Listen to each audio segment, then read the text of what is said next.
और हाँ, एक सूचना साथ में दी गई थी कि आप लोग माइक अपना बंद रखेंगे, जब आपको बोलना है हैंड रेज़ करेंगे, आपको बोलने के लिए कहा जाएगा तब माइक अनम्यूट करें। क्योंकि अभी कुछ कम लोग जुड़े हैं, धीरे-धीरे इसमें संख्या बढ़ती जाएगी और जब संख्या बढ़ेगी एक साथ 2-2 3-3 लोग बोलेंगे, तो सुनने में भी समस्या आएगी, आपके प्रश्न समझ में नहीं आएँगे और जब किसी का माइक खुला होगा तो बैकग्राउंड से जो आवाज़ें आती हैं, उनसे भी हम लोगों को डिस्टर्ब होता है। हमको क्या, सबको ही होता है। तो आपसे उम्मीद करते हैं कि आपकी तरफ से पूरा सहयोग मिलेगा इसमें और प्रयास करें कि यदि ये समूह में मीटिंग रखने का उद्देश्य यही है कि एक जैसे प्रश्न कई लोगों के मन में उठते हैं। तो यदि किसी एक व्यक्ति ने आपसे संबंधित प्रश्न पूछ लिया है तो उत्तर वही रहेगा, आप चाहे प्रश्न एक बार पूछें या 10 लोग अलग-अलग पूछें। तो जब 10 लोग अलग-अलग पूछेंगे तो समय की बर्बादी होगी, इसलिए एक बार यदि आपका प्रश्न पूछा जा चुका है, तो उसको दोहराने का कोई औचित्य नहीं बनता है। इसलिए अगर आपका प्रश्न कुछ अलग है, तो आप चर्चा करें, प्रश्न करें। चलिए तो आरंभ करते हैं। आप में से मैं देख पा रहा हूँ कि बहुत से छात्र ऐसे हैं जो कक्षा 6 से 12 के भी हैं और कुछ स्नातक और स्नातकोत्तर के भी छात्र जुड़े हुए हैं। तो जैसा कि आप सबको पता है कि पिछले 2 वर्षों से संस्कृत प्रतिभा खोज प्रतियोगिता के लिए ऑनलाइन आवेदन लिए जाते हैं और 2023 और 24 में आवेदन एक साथ ही लिए गए थे सबके, लेकिन 2025 में इसमें थोड़ा-सा बदलाव किया गया है। इसमें इस बार किया ये है कि कक्षा 6 से 12 तक के छात्रों के लिए आवेदन की तिथि अलग रखी गई है और स्नातक और स्नातकोत्तर के छात्रों के लिए आवेदन की तिथि अलग रखी गई है। प्रतियोगिताओं में भी थोड़ा-सा बदलाव हुआ है। प्रतियोगिताओं का स्वरूप थोड़ा-सा बदला है, कुछ प्रतियोगिता बंद करके कोई नई प्रतियोगिता रखी गई है। उन सब के बारे में हम विस्तार से चर्चा करेंगे। तो हमारे प्रथम चरण का आवेदन 15 अप्रैल से आरंभ हो चुका है, जिसमें कक्षा 6 से 12 तक के छात्र आवेदन कर सकते हैं, जो 15 अप्रैल से आरंभ होकर के 20 मई तक चलेगा। कक्षा 6 से 12 तक के जितने भी छात्र हैं, वो 15 अप्रैल से 20 मई के बीच में आवेदन कर सकते हैं और वहीं स्नातक और स्नातकोत्तर के छात्रों के लिए आवेदन की तिथि 1 जुलाई से है। यानी कि स्नातक और स्नातकोत्तर के छात्रों को आवेदन करने के लिए 1 जुलाई से पोर्टल खुलेगा और 1 जुलाई से वो 2 अगस्त तक आवेदन कर सकते हैं। मैं यहाँ आपको संस्कृत प्रतिभा खोज का वेब पोर्टल खोलकर दिखा देता हूँ, तो एक-एक चीज़ स्पष्ट होती चलेगी। यहीं देखिए, जब हम यूपी संस्कृत प्रतिभा खोज .com पर आते हैं, तो प्रतियोगिता का उद्देश्य लिखा हुआ है। जो आप लोग जुड़े हैं वो जानते हैं, हमारी प्रतियोगिता का उद्देश्य ही है कि संस्कृत का प्रचार प्रसार, संवर्धन एवं संरक्षण करना, संस्कृत भाषा के प्रति छात्रों में अनुराग उत्पन्न करना और छात्रों की जो अंतर्निहित शक्तियां हैं उनका सर्वांगीण विकास करना। हम तिथियों की बात कर रहे थे, तो वहीं पर आते हैं। पंजीकरण एवं आवेदन की तिथि 15 अप्रैल से 20 मई तक कक्षा 6 से 12 तक के छात्रों के लिए है और 1 जुलाई से 2 अगस्त तक स्नातक और स्नातकोत्तर के छात्रों के लिए। 2 चरणों में आवेदन होगा। अब प्रतियोगिताओं के बारे में बात कर लेते हैं। तो जैसा कि आप सब जानते हैं कि कुछ प्रतियोगिताएं हमारी जनपद स्तर से आरंभ होती हैं, कुछ सीधे मंडल स्तर से आरंभ होती हैं और कुछ प्रतियोगिताएं हैं जो केवल राज्य स्तर पर ही होती हैं। तो कौन-कौन सी प्रतियोगिताएं हैं उनके बारे में हम थोड़ा इसके बाद में जानेंगे। पहले इन तिथियों के बारे में देख लेते हैं। जो प्रतियोगिताएं जनपद स्तर पर आयोजित होनी हैं, तो जनपद स्तर की प्रतियोगिताओं का आयोजन 5 जुलाई से 31 जुलाई के बीच में होगा। 5 जुलाई से 31 जुलाई के बीच में जनपद स्तरीय प्रतियोगिता का आयोजन होगा। अब आपके मन में है कि स्नातक और स्नातकोत्तर का आवेदन ही 1 जुलाई से मांगा जा रहा है, तो जनपद स्तरीय प्रतियोगिता 5 जुलाई से 31 जुलाई तक। तो आपको बता दें कि स्नातक और स्नातकोत्तर की कोई भी प्रतियोगिता जनपद पर आयोजित नहीं होती है। जनपद स्तर पर कक्षा 6 से 12 तक के लिए प्रतियोगिताएं आयोजित होती हैं, जिनका आवेदन 20 मई तक मांगा जा चुका है। यानी 20 मई तक जिन्होंने आवेदन किया उन लोगों के लिए जनपद स्तर पर आरंभ होने वाली प्रतियोगिताएं 5 जुलाई से 31 जुलाई तक होंगी, अलग-अलग तिथियों में। प्रत्येक जनपद की तिथि वहां के जनपद संयोजक निर्धारित करते हैं। मंडल स्तरीय परीक्षा प्रतियोगिताएं 5 अगस्त से 13 अगस्त तक होंगी। मतलब 18 मंडल हैं और 18 मंडल में एक-एक दिन प्रतियोगिता होगी। तो प्रत्येक मंडल की प्रतियोगिताएं अलग-अलग तिथि पर होनी है। तो 5 अगस्त से 13 अगस्त के बीच में होनी है। राज्य स्तर पे प्रतियोगिता इस बार 2 चरणों में होगी। 2 चरणों में यानी कुछ प्रतियोगिताएं प्रथम चरण में होंगी, कुछ प्रतियोगिताएं द्वितीय में। राज्य स्तर पर पहले चरण की प्रतियोगिता 7 अक्टूबर को होगी, दूसरे चरण की प्रतियोगिता 5 नवंबर को होगी। अब यहाँ बीच में आप देख रहे हैं ऑनलाइन अर्हता परीक्षा प्रथम चक्र और द्वितीय चक्र 2 तिथियां दी हैं। तो जैसे कि जो पिछले वर्ष रहे हैं छात्र जानते हैं, मंडल स्तर पर जो सीधे प्रतियोगिताएं आरंभ होती हैं उनके लिए ऑनलाइन अर्हता परीक्षा होती है। तो उन प्रतियोगिताओं के लिए और कुछ जो राज्य स्तर की प्रतियोगिताएं होती हैं, सीधे राज्य स्तर पर आयोजित होती हैं, उनके लिए भी अर्हता परीक्षा आयोजित की जाती है। तो उन अर्हता परीक्षा वाली जो प्रतियोगिताएं हैं, उनकी अर्हता परीक्षा 20 जुलाई से 31 जुलाई तक होगी। द्वितीय चक्र का अर्थ 10 सितंबर से 20 सितंबर तक आयोजित होंगी। अब इसमें आपको यथा समय जब आप आवेदन करेंगे तो आपको सूचना दे दी जाएगी कि आपकी प्रतियोगिता कैसे होनी है, क्या होनी है। फिर भी इसमें कुछ कंठस्थ पाठ की प्रतियोगिताएं जो होती हैं या जो सीधे राज्य स्तर पर हो रही हैं, उनमें 2 चक्र में इसलिए करवाई जा रही है प्रतियोगिता परीक्षा और अर्हता परीक्षा कि पहले चक्र में छात्र ने कंठस्थ पाठ में पुस्तक का कंठस्थ किया, कुछ भाग सुना दिया और वह संतुष्ट है कि हाँ, इतना हमने सुना दिया है कि हम राज्य स्तर की प्रतियोगिता के लिए चयनित हो जाएँगे, तो उसकी प्रतियोगिता परीक्षा वो अर्हता परीक्षा वहीं पूरी हो गई। यदि उसको लगता है कि हाँ, कुछ कमी रह गई है हमसे या हमारा चयन इतने में नहीं हो पाएगा, हमने जुलाई में सही से तैयारी नहीं कर पाई थी या किसी कारणवश हम अर्हता परीक्षा में अच्छा प्रदर्शन नहीं कर पाए, तो उसको द्वितीय अवसर दिया जाएगा 10 सितंबर से 20 सितंबर में अपनी श्रेणी सुधारने के लिए। और जब दोनों अर्हता परीक्षाएं हो जाएंगी तब फाइनल रिजल्ट दिया जाएगा। फाइनल रिजल्ट का मतलब सूची दी जाएगी उन चयनित छात्रों की जो राज्य स्तर पर आएंगे। तो हमें लगता है ये अर्हता परीक्षा और प्रतियोगिताओं की तिथि के बारे में आप समझ चुके होंगे। आगे चलते हैं थोड़ा-सा प्रतियोगिताओं के बारे में। कक्षा 6 से 12 तक के छात्र 7 प्रतियोगिताओं में आवेदन कर सकते हैं, जिसमें संस्कृत गीत प्रतियोगिता, संस्कृत सामान्य ज्ञान प्रतियोगिता बाल वर्ग, श्लोकांत्याक्षरी, अष्टाध्यायी, अमरकोश कंठस्थ पाठ, लघु सिद्धांत कौमुदी कंठस्थ पाठ और तर्क संग्रह कंठस्थ पाठ प्रतियोगिताएं हैं। द्वितीय चरण में जो आवेदन होगा ख वर्ग के लिए स्नातक और स्नातकोत्तर के छात्र संस्कृत सामान्य ज्ञान प्रतियोगिता युवा वर्ग, संस्कृत भाषण प्रतियोगिता और श्रुत लेखन प्रतियोगिता। इन 3 प्रतियोगिताओं के लिए आवेदन 1 जुलाई से आरंभ होगा। 7 प्रतियोगिताओं का आवेदन अभी चल रहा है। अब यहाँ पर मैं आपको बता दूं कि संस्कृत सामान्य ज्ञान प्रतियोगिता बाल वर्ग और युवा वर्ग दोनों के लिए है, यानी कि 2 अलग-अलग श्रेणियां बन गई हैं। पिछले वर्ष तक संस्कृत गीत प्रतियोगिता 2 वर्गों में होती थी, बाल वर्ग और युवा वर्ग। तो इस वर्ष संस्कृत गीत प्रतियोगिता युवा वर्ग को खत्म कर दिया गया है। युवा वर्ग के लिए गीत प्रतियोगिता नहीं होगी, उसके स्थान पर संस्कृत सामान्य ज्ञान प्रतियोगिता आयोजित की जाएगी। इसके साथ ही माइक बंद कर लीजिए, किसने बोला है?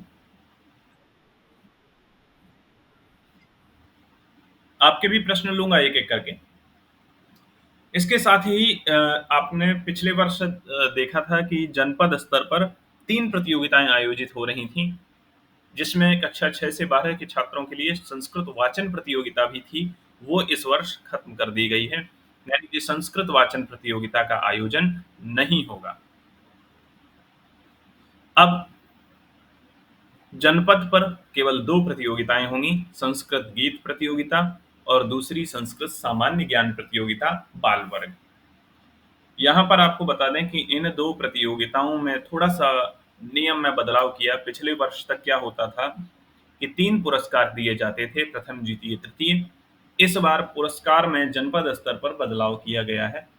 इस बार 3 पुरस्कार तो जो दिए जाते थे वे वैसे ही हैं, इसके साथ 3 सांत्वना पुरस्कार भी दिए जाएँगे। यानी कि प्रथम स्थान प्राप्त छात्र को ₹1000, द्वितीय स्थान प्राप्त छात्र को ₹800, तृतीय स्थान प्राप्त छात्र को ₹700 और उसके बाद जो छात्र चतुर्थ, पंचम और षष्ठ स्थान पर आए हैं, चौथे, पांचवें, छठे नंबर पर, उनको 500-500 का सांत्वना पुरस्कार दिया जाएगा। इसके साथ ही प्रथम, द्वितीय और तृतीय 3 पुरस्कार प्राप्त करने वाले छात्रों को मंडल स्तर की प्रतियोगिता में भेजा जाएगा। यानी वे छात्र मंडल स्तर की प्रतियोगिता में प्रतिभाग कर सकते हैं। आगे चलते हैं, यहाँ देखिए क्रम संख्या 3 एवं 8 पर अंकित प्रतियोगिताएं मंडल एवं राज्य स्तर पर होंगी।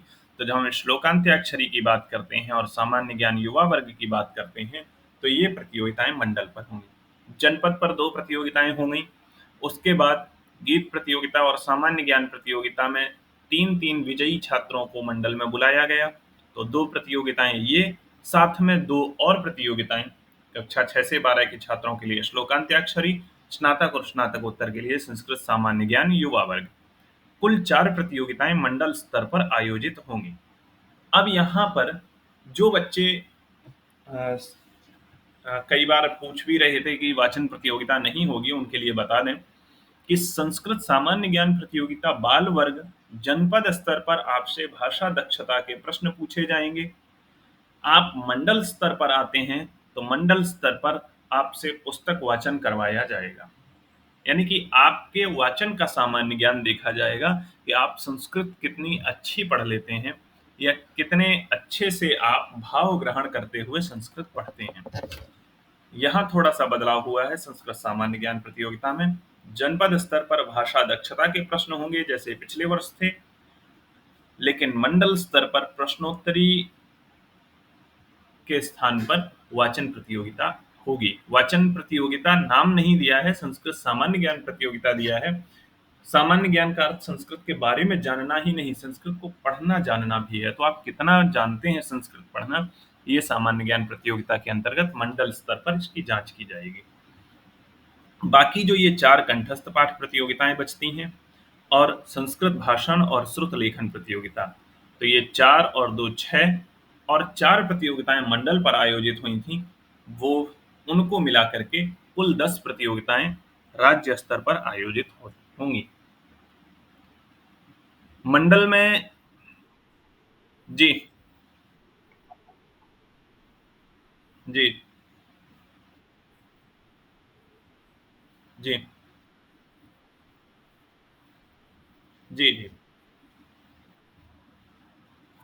तो ये प्रतियोगिताओं की बात हो गई, उसके बाद जब देखिए यहाँ लिखा है जनपद स्तर में ये 2 प्रतियोगिताएं हैं, मंडल स्तर पर ये 4 और मंडल स्तर में प्रतिभाग करने के लिए अर्हता। मंडल स्तर पर आप आएंगे तो कैसे?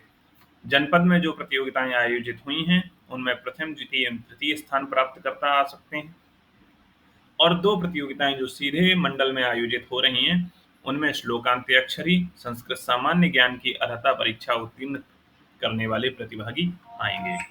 तो प्रतियोगिता अर्हता परीक्षा जो हो रही है 2 चरणों में, उसमें प्रथम चरण आपका मंडल की प्रतियोगिता से पहले हो चुका होगा।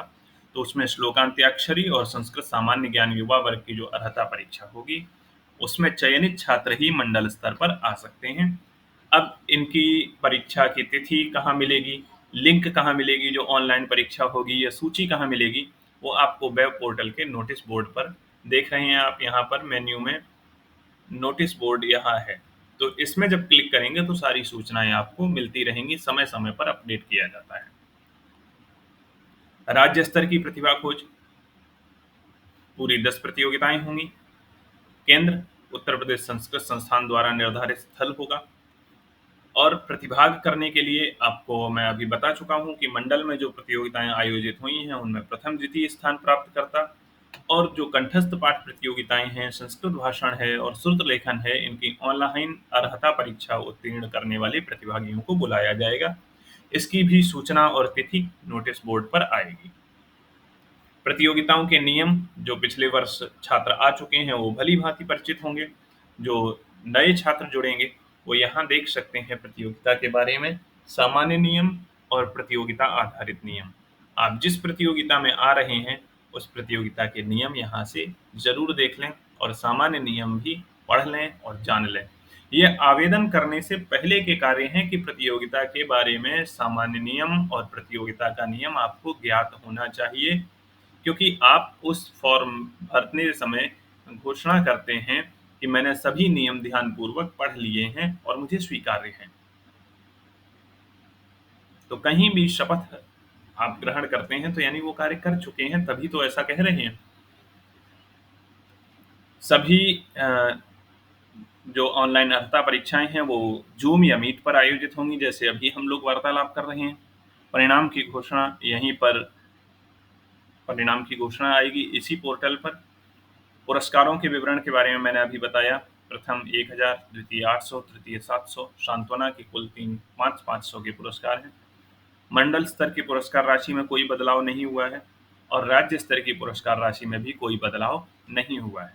इसके साथ ही एक नवीन उपक्रम और उत्तर प्रदेश संस्कृत संस्थान ने प्रारंभ किया है, संस्कृत अध्ययन प्रोत्साहन वृत्ति के नाम से। संस्कृत अध्ययन प्रोत्साहन वृत्ति का मुख्य उद्देश्य यही है कि जो छात्र प्रतिभावान हैं और अपने पढ़ाई में आर्थिक संकट का सामना कर रहे हैं, अपने अध्ययन में आर्थिक संकट का सामना कर रहे हैं, उनको उत्तर प्रदेश संस्कृत संस्थान उन प्रतिभावान छात्रों को संस्कृत अध्ययन प्रोत्साहन वृत्ति के तहत 5,000 रुपए तक की धनराशि प्रदान करते हैं।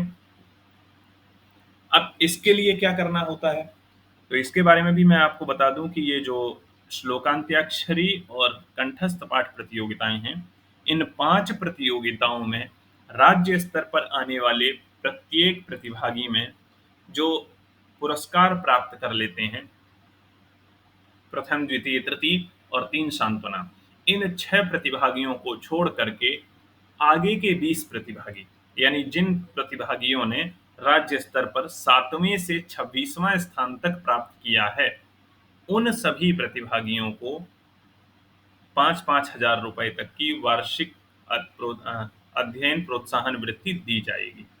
और 2024 की प्रतियोगिताओं के लिए दी जा चुकी है। अभी मार्च में ही कार्यक्रम का आयोजन हुआ था। उनकी सूची भी आप यहाँ देख सकते हैं। लाभार्थी प्रतिभागी जिनको 5,000 रुपए की प्रोत्साहन वृत्ति मिली है। इसके साथ ही इन 5 प्रतियोगिताओं में जो छात्र आएंगे, 6 छात्रों को पुरस्कार मिल जाएगा। 7वें से 26वें तक को अध्ययन प्रोत्साहन वृत्ति मिल जाएगी। उससे ऊपर का स्थान प्राप्त करने वाले छात्र जो राज्य स्तर पर आए थे, उनके लिए 5 दिवसीय निःशुल्क कार्यशाला का आयोजन किया जाएगा, जिसमें उनका रहना, खाना, अध्ययन सारा संस्थान की तरफ से खर्च वहन किया जाएगा। वो इस वर्ष से आरंभ होगा। तो ऐसे छात्र जो आपके संपर्क में हों या आपके नज़र में आए, जो प्रतिभावान हैं लेकिन आर्थिक संकट का सामना कर रहे हैं, उनके लिए प्रतियोगिता बहुत लाभदायी है। अपने प्रतिभा को मंच दे सकते हैं, प्रदेश में पहचान बना सकते हैं और संस्कृत अध्ययन प्रोत्साहन वृत्ति भी प्राप्त कर सकते हैं।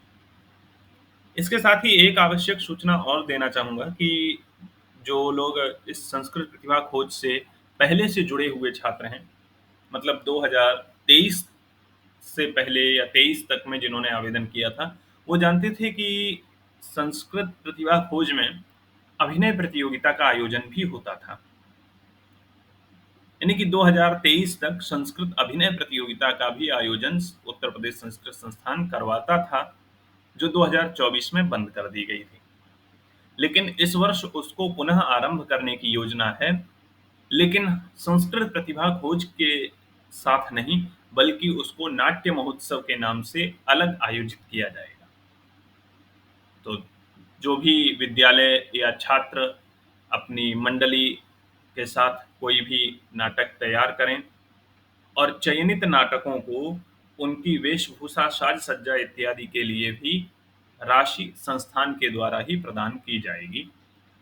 तो संस्कृत अभिनय प्रतियोगिता जो 2 साल पहले तक होती थी, उसको अब नाट्य महोत्सव के नाम से अलग से आयोजन किया जाएगा। जो छात्र इच्छुक हों या कर सकते हों या किसी अन्य छात्रों से करवा सकते हैं निर्देशन में, तो वो अपनी एक छोटे से नाटक को, लघु नाटिका को तैयार करते रहें, क्योंकि उसकी भी घोषणा कभी भी हो सकती है और आपसे आवेदन माँगे जा सकते हैं। आवेदन की प्रक्रिया के बारे में आप जानते हैं, फिर भी मैं थोड़ा-सा यहाँ बता देता हूँ कि ये आवेदन करें। हम पहले होम पेज पर चलते हैं, एक-एक मेन्यू बटन को समझ लेते हैं, बहुत विस्तार से नहीं, संक्षेप में। पहला है प्रतियोगिता के बारे में, सूचना अभी आपको दिखाई थी मैंने। उसके बाद चलते हैं प्रतियोगिता का सामान्य नियम और प्रतियोगिता आधारित नियम। प्रत्येक प्रतियोगिता के विशेष नियम होते हैं, वो यहाँ मिलेंगे। आवेदन में आप आवेदन करें। ऑनलाइन आवेदन कैसे करें, ये वीडियो लगे हुए हैं, पीडीएफ भी है यहाँ पर प्रक्रिया देखने के लिए। और आवेदन करते समय अगर आप फॉर्म प्रिंट नहीं कर पाते हैं, तो इस मेन्यू बटन का उपयोग कर सकते हैं। आवेदन फॉर्म पुनः प्रिंट करें। यहाँ आपसे आधार नंबर माँगेगा, आपका फॉर्म दोबारा डाउनलोड हो जाएगा। डाउनलोड में आते हैं तो आपको अध्ययन सामग्री और प्रतियोगिता के लिए जो भी आवश्यक वस्तुएँ हैं, वो मिल जाएँगी। जैसे संस्कृत गीत प्रतियोगिता में अनुशंसित गीत ही स्वीकार किए जाते हैं, तो वो आपको यहाँ पर मिलेंगे। संस्कृत सामान्य ज्ञान प्रतियोगिता के लिए मॉडल क्वेश्चन पेपर, जिनको हम कहें नमूना प्रश्न पत्र, आपको यहाँ देखने को मिलेंगे। नोटिस बोर्ड के बारे में आपको अभी बताया ही जा चुका है। यात्रा विवरण, जो पिछले वर्ष आए थे छात्र वो जानते होंगे कि राज्य स्तर पर आने वाले प्रत्येक छात्र को मार्ग व्यय दिया जाता है, तो उनका यात्रा विवरण यहाँ पूछा जाता है। परिणाम, आप इस वर्ष के परिणाम यहाँ आपको देखने को मिलेंगे। जैसे-जैसे जनपद की प्रतियोगिता, मंडल की प्रतियोगिता, राज्य की प्रतियोगिता होती जाएगी, परिणाम आपको दिखते जाएँगे। अभी आप जनपद स्तरीय पर या किसी भी परिणाम को देखेंगे तो वहाँ आपको खाली ही मिलेगा। तो नहीं दे रहा था। अच्छा, मैंने एक दिन देखा था, शायद हटा दिया था। अच्छा, अच्छा, चलिए तो।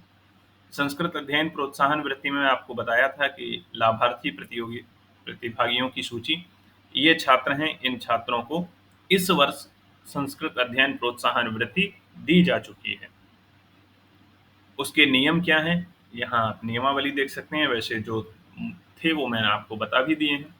और भुगतान की स्थिति, जनपद स्तरीय प्रतियोगिता में आपने कोई स्थान प्राप्त किया तो आपका भुगतान हुआ है या नहीं हुआ है, मंडल की प्रतियोगिता में भुगतान हुआ है या नहीं, वो आप यहाँ देख सकते हैं। जैसे ही आप क्लिक करेंगे, तो अभी नहीं, जब आप जनपद की प्रतियोगिता हो चुकी होगी तो स्टूडेंट पर क्लिक करके आवेदन संख्या सबमिट करते ही आपका पूरा विवरण यहाँ आ जाएगा कि आपने क्या अकाउंट नंबर भरा है, उसमें पेड हुआ है या नहीं हुआ है। आर्काइव में चलते हैं तो वर्ष 2023 और 2024 के परिणाम यहाँ पर आपको देखने को मिलेंगे, बल्कि उस जनपद की पूरी एक सारांश में सूची मिल जाएगी कि कितने छात्र वहाँ आए थे या कितने आवेदन आए थे, कितने छात्र उपस्थित हुए और उनमें से प्रथम, द्वितीय, तृतीय या कितना अंक किसका आया था, वो सारी जानकारी यहाँ मिलती है। देखिए, ये हमने उन्नाव का देखा, तो तीनों प्रतियोगिता में प्रथम, द्वितीय, तृतीय इत्यादि मिल जाते हैं। शिकायत या सुझाव, आपको कहीं किसी भी स्तर पर कोई शिकायत है या प्रतियोगिता के सुधार के लिए सुझाव देना चाहें, तो यहाँ आप दे सकते हैं। प्रतियोगिता स्थल के बारे में, जनपद प्रतियोगिता स्थल, मंडल प्रतियोगिता स्थल, यहाँ आपको देखने को मिलेंगे। वैसे प्रयास तो ये है कि जनपद की प्रतियोगिताओं के जो आयोजन स्थल हैं, वो आपके आवेदन पत्र में ही प्रिंट होकर के आएँ, लेकिन कहीं-कहीं निर्धारित न हो पाने के कारण अभी आवेदन पत्र में वो स्थल नहीं दिख रहा होगा। तो मई के अंत तक या संभावित जून में जनपद प्रतियोगिता स्थल निर्धारित हो चुके होंगे, तो आप यहाँ देख सकते हैं। और यहीं से जनपद प्रतियोगिता स्थल से ही आपको अपने-अपने जनपद की प्रतियोगिता की आयोजन तिथि यहाँ देखने को मिल जाएगी। क्योंकि जैसे अभी मैंने आपको बताया तो लगभग माह भर का समय दिया है, तो उस माह में आपके जनपद में कब होनी है, तो वो यहाँ से आपको देखने को मिलेगी। तिथि जैसे ही निश्चित होती जाएँगी, यहाँ अपडेट कर दिया जाएगा। ऐसे ही श्रवण मंडल के लिए बात करेंगे तो मंडल की यहाँ होगी। तो मंडल की प्रतियोगिता सितंबर में होनी है, तो अगस्त के द्वितीय या तृतीय सप्ताह तक ये भी अपडेट हो जाएगा। संपर्क करें में आप हमसे संपर्क करें, हमसे जुड़िए और सोशल मीडिया 3 विकल्प देखते हैं। तो हमसे जुड़िए के लिए आप तो हमसे जुड़े हुए हैं, आप सूचना प्राप्त करने के लिए। और कोई यदि जुड़ना चाहे आपके साथ का जो सूचना प्राप्त करना चाहता हो, या आपके अध्यापक लोग हमसे निर्णायक के रूप में जुड़ना चाहें, संयोजक के रूप में जुड़ना चाहें, किसी भी रूप में आप हमसे जुड़ना चाहें, तो यहाँ इस विकल्प का प्रयोग करके पूरा विवरण यहाँ भर सकते हैं। और सोशल मीडिया पर जब हम आते हैं, तो आपने यदि संस्कृत प्रतिभा खोज के बारे में अपनी फेसबुक पर, इंस्टाग्राम पर, ट्विटर पर, यूट्यूब पर कुछ भी अपडेट किया है संस्कृत प्रतिभा खोज के बारे में, तो आप उसकी लिंक यहाँ दे सकते हैं।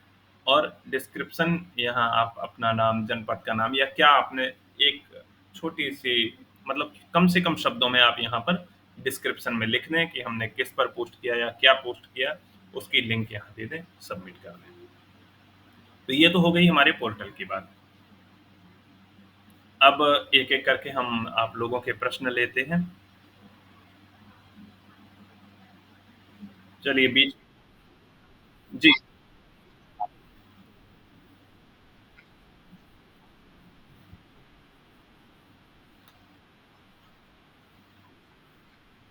अच्छा, ठीक। अच्छा ये जी, जी।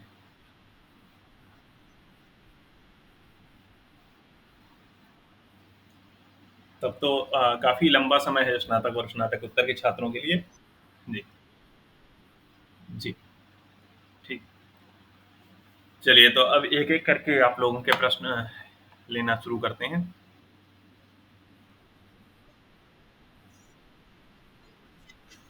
जी,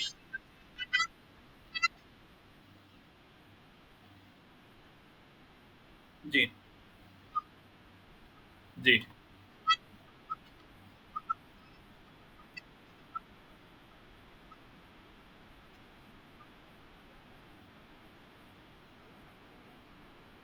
आप किस कक्षा में हैं बच्चा? कक्षा 6 में। यहाँ पर आपने प्रतियोगिता के नियम पढ़े थे? क्या? 1 मिनट। तो इसमें श्लोकांत्याक्षरी में असल में होता ये है कि जैसे आप घर में गीत इत्यादि की अंत्याक्षरी खेलते होंगे, तो मान लीजिए मैंने कोई श्लोक बोला, अंतिम अक्षर यदि उसका म आया, तो आपको अगला श्लोक म से ही बोलना होगा। ठीक है? तो ऐसे ही करके एक क्रम से मान लीजिए 20 छात्र अगर आते हैं मंडल पर, तो 20 छात्रों को बैठाया जाएगा। तो एक-एक करके वो ऐसे ही बोलते चले जाएँगे। और 3 अवसर मिलेंगे। आप मान लीजिए मैंने बोला कि कोई श्लोक जो न से खत्म हो रहा है, और आपको न से कोई श्लोक याद नहीं आया, तो आप नहीं बोल पाए, तो 1 अवसर आपका समाप्त हुआ। ऐसे ही आपको 3 अवसर मिलेंगे, 3 बार अगर आप श्लोक नहीं बोल पाएँगे, तो आपको प्रतियोगिता से बाहर कर दिया जाएगा। ठीक है? तो अंत में 2 जो जितने लोग बचेंगे 3 लोग, तो उसमें जो सबसे अंत तक रहेगा वो प्रथम हो गया। और श्लोक कौन-कौन से याद करने हैं, कैसे याद करने हैं, ये नियम में आप देख लीजिएगा, क्योंकि अनुष्टुप छंद के श्लोक नहीं रहेंगे। और श्लोकों के लिए ये भी पिछले वर्ष से कर दिया गया है कि आपको ऐसे श्लोक बोलने हैं, जो किसी पाठ्यक्रम में लगे हुए हों। यानी कि कोई भी आप स्तोत्र या मंत्र नहीं गा सकते हैं। कोई ऐसा श्लोक जो किसी स्कूल में, किसी भी पाठ्यक्रम में पढ़ाया जा रहा हो। वैसे आपने प्रतियोगिता तो कठिन चुनी है, लेकिन बहुत अच्छी प्रतियोगिता है। हाँ जी, आगे बोलिए। दूसरा कोई?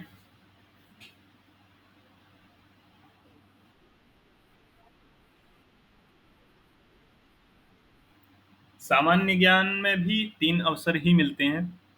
जैसे अभी बताया कि एक प्रश्न का उत्तर आप नहीं दे पाए, तो आपका 1 अवसर समाप्त हुआ। फिर दूसरे राउंड में आते हैं, आपने उत्तर दे दिया, तीसरे राउंड में मतलब आपको 3 अवसर मिलेंगे, 3 बार अगर आप उत्तर नहीं दे पाए तो आपको प्रतियोगिता से बाहर कर दिया जाएगा। और प्रश्नोत्तरी मौखिक होती है। भाषण का विषय अभी वैसे आपको बताया था मैंने कि आवेदन की जो औपचारिक तिथि है वो अभी आवेदन शुरू नहीं हुए हैं, जो कि आप कर सकते हैं, लेकिन जब आपका आवेदन की तिथि आएगी तो उस समय पोर्टल पर अपडेट कर दिया जाएगा।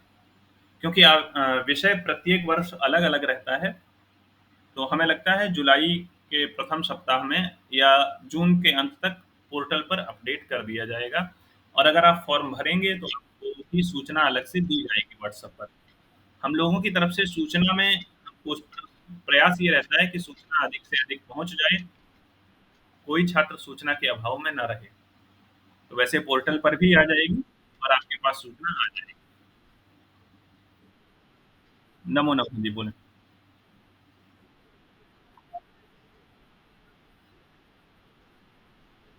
हुँ।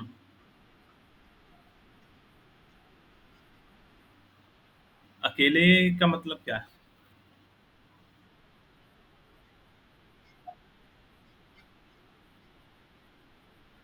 आप भूल रहे हैं, पिछले वर्ष नहीं, उससे पहले के वर्ष में है। पिछले वर्ष से दिया है, अकेले ही करना है। आप उससे पहले था कि 2-2 लोग मिलकर के प्रतिभाग करते थे, लेकिन पिछले वर्ष से कर दिया आप अकेले ही हैं। एक विद्यालय से आप 4 लोग भी आते हैं, तो चारों एक-दूसरे के प्रतियोगी बन कर के बैठेंगे। उन चारों में कॉम्पिटिशन।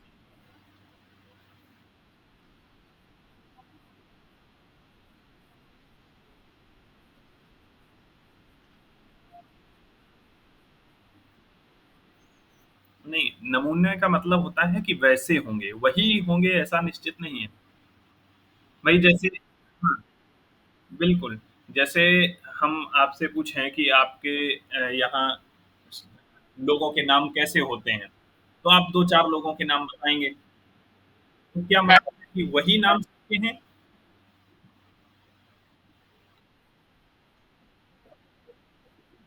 बिल्कुल, बिल्कुल।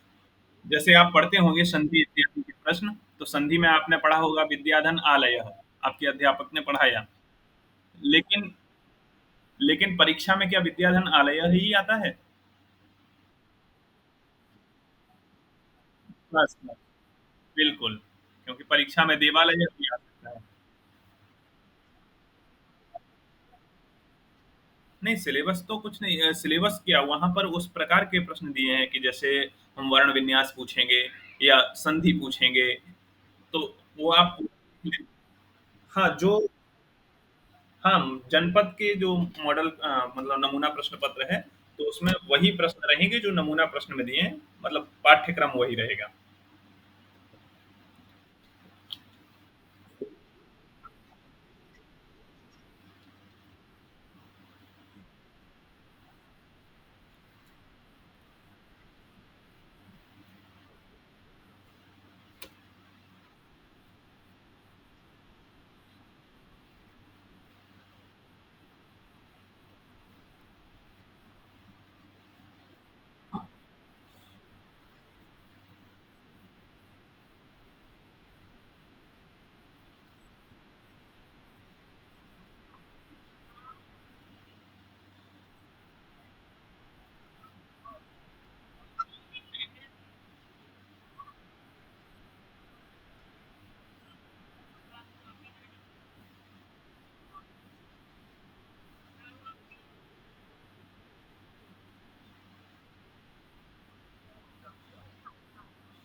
ये वेबसाइट पर मैं जी, वेबसाइट पर मैंने अभी दिखाया था आपको डाउनलोड वाला सेक्शन, वहाँ पर गीत मिलेंगे और नमूना प्रश्न पत्र भी सामान्य ज्ञान के लिए मिल जाएगा।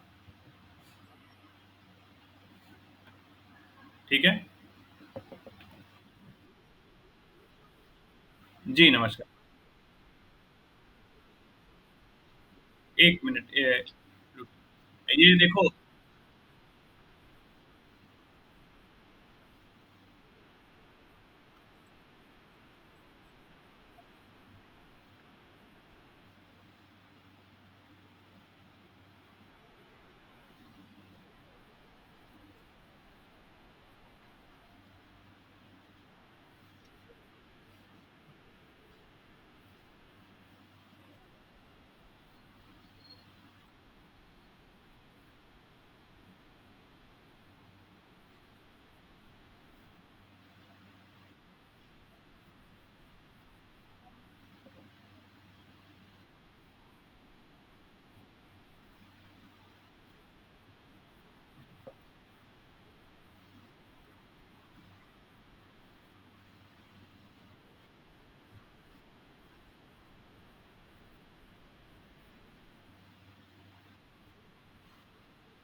एक मिनट शिवानी, अभी आपको बताया गया था कि वेबसाइट के डाउनलोड ऑप्शन में गीत उपलब्ध है। ठीक है? और एक एक मिनट रुकिए। मैंने एक लिंक भेज दी है आपके यहीं कमेंट में। तो जो लोग चैनल से नहीं जुड़े हैं, वो चैनल से भी जुड़ जाएँगे। तो आपको सीधे वहाँ भी सूचना मिलती है। जी, एक-एक करके अब पूछते हैं। हाँ जी, नमस्कार। 1 मिनट, 1 मिनट। हाँ जी,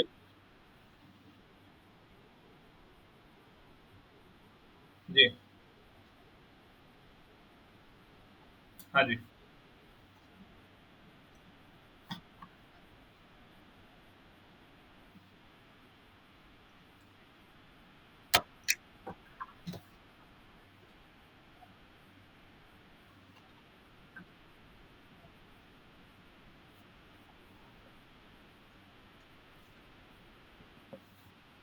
उसमें देखिए जी, या तो हम आपको पुस्तकों का संदर्भ दे सकते हैं कि इन पुस्तकों से याद कर लें, या फिर एक आप मुझसे व्हाट्सएप पर मैसेज कर दीजिएगा, मैं ब्लॉग का लिंक दे दूँगा, ब्लॉग की एक लिंक दे दूँगा। 2 वर्ष पहले आदरणीय शाह जी ने उस काम किया था, तो बहुत सारे श्लोकों का संकलन वहाँ आपको उपलब्ध है।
वही है।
जी।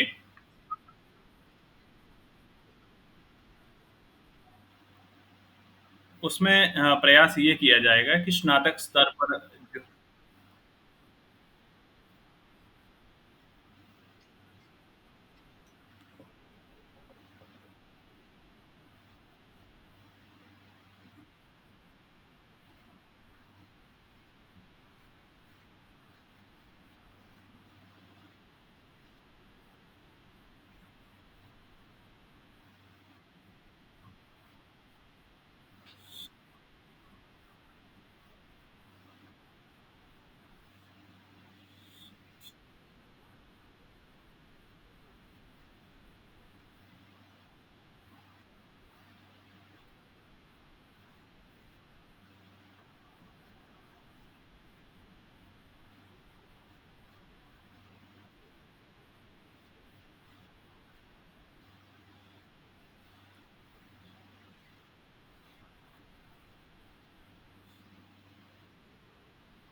मैंने अभी इस प्रश्न का 2 बार उत्तर दिया है कि आप नमूना प्रश्न पत्र देख लें।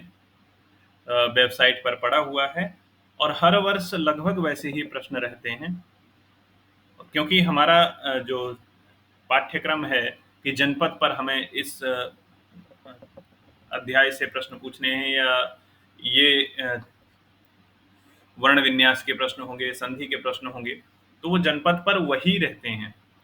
तो आप नमूना प्रश्न पत्र देखें, वैसे ही प्रश्न पिछले वर्ष आए थे और लगभग वैसे ही इस वर्ष भी आएंगे। जी।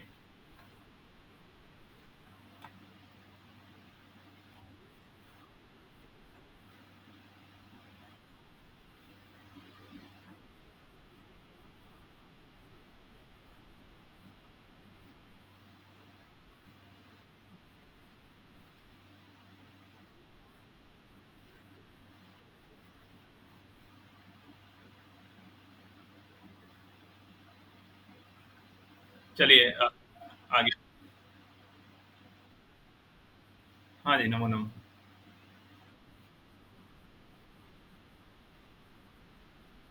हम्म।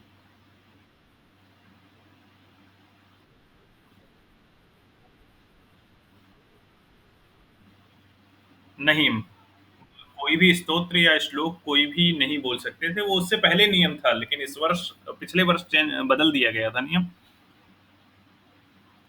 हाँ, आप अपना प्रश्न पूछिए पहले पूरा।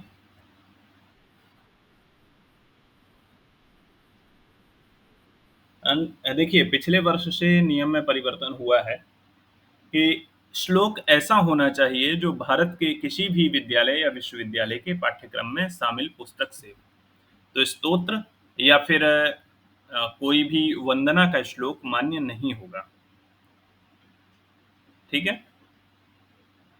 क्योंकि वहाँ आपसे पूछा जा सकता है कि आप ये जो श्लोक सुना रहे हैं, वो किस पुस्तक से है और आपको पुस्तक का नाम भी बताना होगा। यदि आप स्रोत नहीं बता पाए, तो आपका श्लोक अमान्य कर दिया जाएगा। या फिर कोई ऐसा श्लोक हुआ जो किसी भी पाठ्यक्रम में शामिल नहीं है, तो वो श्लोक आपका अमान्य कर दिया जाएगा। तो यदि आप वंदना का या स्तोत्र का श्लोक गाते भी हैं, तो ऐसी वंदना या ऐसा स्तोत्र गाएँ जो किसी पाठ्यक्रम में लगा हुआ हो और उसका आपके पास प्रमाण भी हो कि हाँ, ये इस विद्यालय के या इस विश्वविद्यालय के पाठ्यक्रम में पढ़ाया जाता है।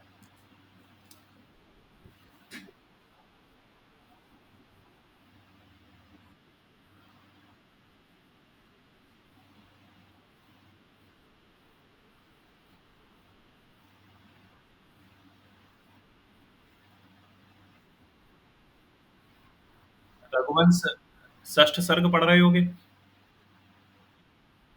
हाँ, तो पूरा सर्ग याद था।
चलिए अगला प्रश्न।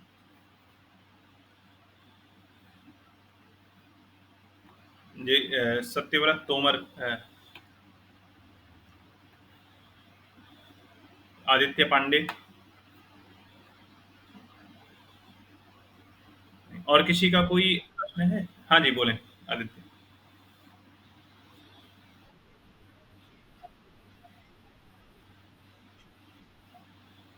हाँ जी।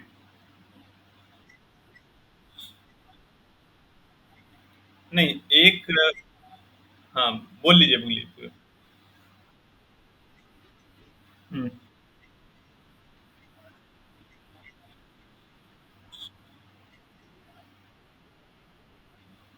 तो एक छात्र एक प्रतियोगिता में ही भाग ले सकता है। तो चूंकि आपकी यदि इच्छा है तर्क संग्रह की, तो देखिए, पिछली बार आप गीत में तो कर चुके हैं, तर्क संग्रह में नहीं किया है, तो आप चाहें तो तर्क संग्रह में कर लें, यदि आपको लगता है कि हम तर्क संग्रह में पुरस्कार जीत जाएंगे। और यदि आपको लगता है कि हम गीत में पुरस्कार जीत जाएंगे, तो गीत में आवेदन करिए। वैसे आप, आपके फायदे की बात बताऊं तो तर्क संग्रह में आवेदन कर लीजिए। पुरस्कार जीत गए तो पुरस्कार मिलेगा, नहीं जीते तो प्रोत्साहन वृत्ति मिलेगी। बाकी, जी, नमो नमो, बताएं। हाँ जी।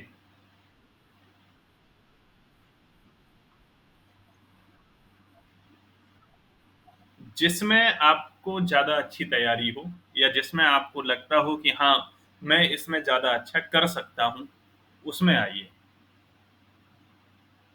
क्योंकि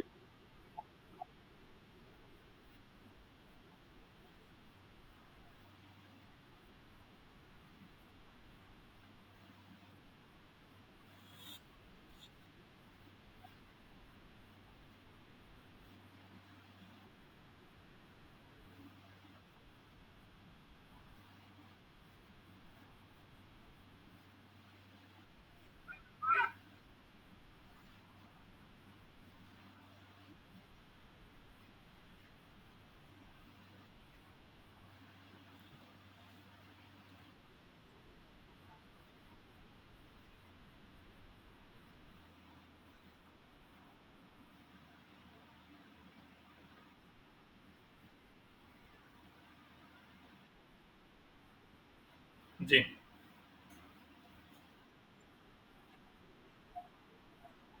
हुँ।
माइक खोलकर बोल सकते हैं। कई लोगों ने हाथ उठा रखे हैं, हैंड रेज़ कर रखा है।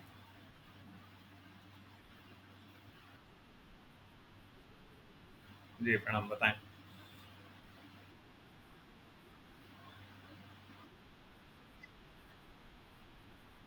हुँ।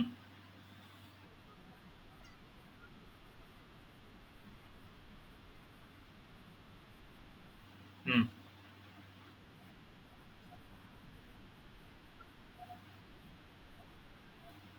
जी। आपके पाठ्यक्रम में लगा है और यही बात अभी बताई गई थी कि पाठ्यक्रम में लगे हुए श्लोक अंत्याक्षरी में बोले जा सकते हैं। तो वो आपके में लगा हो या अब जैसे आपने बता दिया, तो जो लोग अंत्याक्षरी की तैयारी कर रहे हैं, वो ये जान लें कि ये पुस्तक भी लगी हुई है, तो आप भी वहाँ से श्लोक तैयार कर लेंगे। हाँ,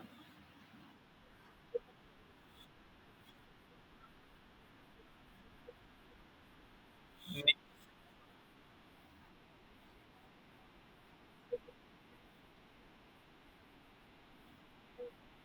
स्नातक और स्नातकोत्तर वाली पुस्तकों में ढूँढिए। नहीं, देखिए, उसके लिए आप प्रतियोगिता नियम को ध्यानपूर्वक पढ़ें। जिन अक्षरों से श्लोक मिलते हैं, उनके लिए कोई अलग नियम नहीं है। जिनसे नहीं मिलते हैं, उनके लिए विकल्प दिया गया है। जैसे थ से नहीं मिलेगा आपको शीघ्र ही, छ से नहीं मिलेगा, फ से नहीं मिल रहा है। तो जो श्लोक नगण्य संख्या में उपलब्ध हैं, उन अक्षरों के लिए विकल्प दिया गया है। उसको आप देख लें, ठीक है? जी, जी। और ठीक है, प्रणाम। और किसी का प्रश्न है कुछ?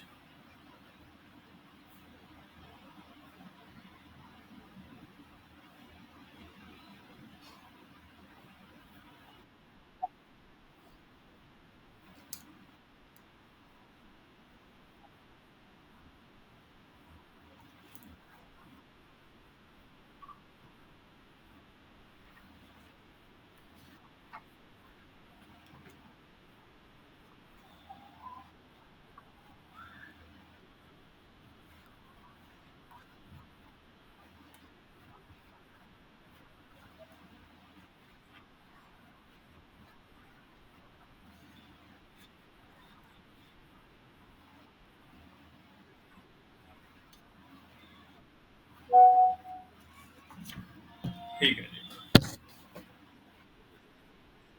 हाँ जी, मैं वो बताऊँ।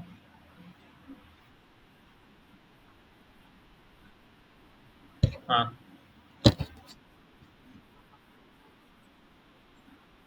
नहीं उसका नियम हमें लगता है फिर आपने नहीं पढ़ा।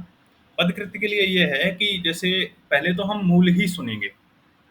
अब मान लीजिए कि आपसे जैसे बीच-बीच में से मूल पूछा गया कि आप यहाँ से सुनाइए, चलिए अगले में यहाँ से सुनाइए, वहाँ से तो आपने हर जगह सही सुना दिया, कहीं कुछ गलत नहीं सुनाया, कहीं भूले भी नहीं।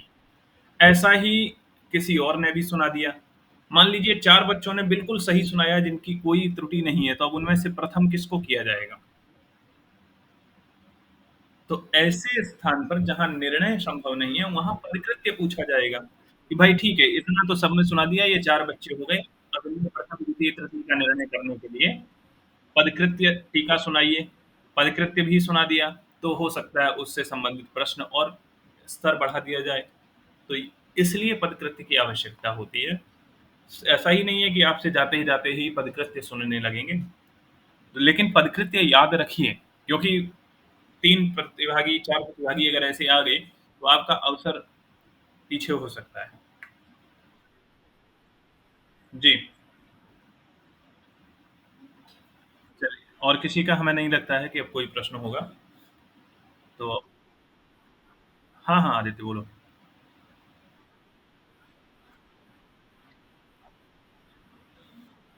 हुँ, हुँ, हुँ। वो जैसे अभी मैंने अभी तर्क संग्रह के बारे में बताया, वैसा ही उसमें भी है, कि मान लीजिए 2 या अधिक प्रतिभागी ऐसे आ गए जिनको पूरा प्रथम कांड याद है, क्योंकि राज्य स्तर पर प्रतिभागी आएँगे तो पूरी तैयारी के साथ आते हैं। तो प्रथम कांड लगभग सबको याद होता है। कोई हड़बड़ाहट के कारण भूल जाता है कि इतने बड़े मंच पर बैठे हैं या विद्वान गुरुजी लोग बैठे हैं, तो भूल गए अगर, तो जो नहीं भूला वो प्रथम आ गया। और थोड़ा मान लीजिए कि 2-3 बच्चे ऐसे निकल गए जिन्होंने प्रथम कांड पूरा सुना दिया है, कहीं अशुद्धि नहीं है, कहीं भी भूले नहीं हैं, तब फिर निर्णय करना कैसे होगा? तब यही पूछा जाएगा कि आगे किसको याद है। तो आगे याद होना आपके लिए वहाँ लाभप्रद है और निश्चय ही अगर आप प्रथम कांड सुना देते हैं, भूलते नहीं हैं, त्रुटि नहीं है, अशुद्धि रहित हैं, वो शुद्धि रहित अशुद्धि रहित हैं आप, तो आपको निश्चित है कि वहाँ पर ऐसे और भी प्रतिभागी मिलेंगे और जब मिलेंगे तो वहाँ पर आपका ये द्वितीय कांड याद होना आपके लिए लाभप्रद होगा। ठीक है? हाँ, वैसे अर्हता परीक्षा में भी आपसे पूछा जाएगा कि कहाँ तक याद है। तो वहाँ आप सीधे ही कहेंगे कि हमें द्वितीय कांड तक याद है, तो आपसे प्रथम कांड के अंत में ही पूछा जाएगा। अर्हता परीक्षा आपके लिए सरल हो जाएगी। राज्य स्तर पर आप सबसे अच्छे कॉम्पिटिटर होंगे वहाँ पर। अधिक याद करना तो आपके लिए ही लाभप्रद है हर स्थिति में। चलिए, तो आज यहीं पर सभा विसर्जित करते हैं। अगली बार देखिए फिर आप लोगों से कब मुलाकात होती है, ऑनलाइन या सीधे फेस टू फेस। वैसे तो बीच में आप सबसे ऑनलाइन फिर मुलाकात होगी, किसी से अर्हता परीक्षा में, किसी से प्रबोधन वर्ग में ही फिर से मिलेंगे। प्रबोधन वर्ग ऐसे अभी कई प्रबोधन वर्ग आयोजित किए जाएंगे जिनमें आपके प्रश्नों का समाधान होगा। शीघ्र ही पुनः मिलने की आशा में सादर नमो नमः। कोई छात्र शांति पाठ करना चाहे?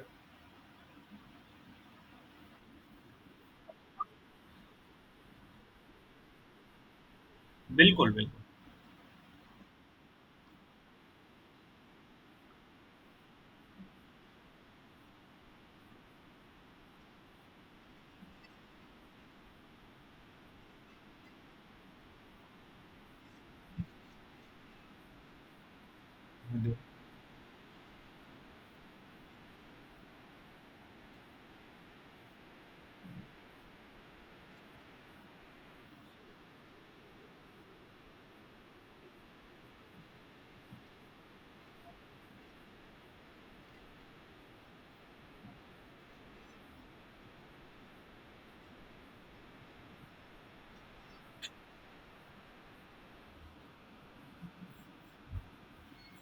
चलिए, आप सभी का बहुत-बहुत धन्यवाद जो आपने बहुमूल्य समय यहाँ दिया। जो संयोजक यहाँ जुड़े थे उनका हृदय से आभार। आप सभी का सहयोग बना रहे। आप सभी प्रतिभागियों को अशेष शुभकामनाओं के साथ सादर नमो नमः।